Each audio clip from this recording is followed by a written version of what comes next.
राजुरा मतदारसंघातील प्रलंबित प्रश्नांवर आमदार देवराव भोंगडे यांची जिल्हास्तरीय आढावा बैठक।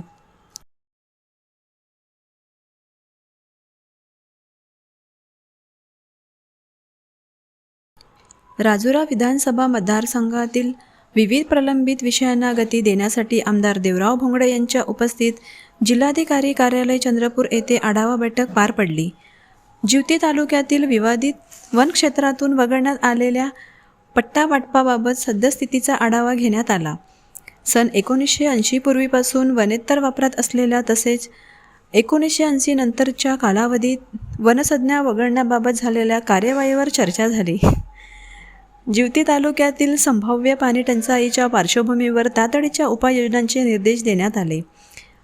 राजुरा मतदारसंघातून जाणाऱ्या राष्ट्रीय महामार्गाच्या कामांमुळे नागरिक व शेतकऱ्यांना होणाऱ्या त्रासांवर तात्काळ उपाय करण्याचे आदेश देण्यात आले।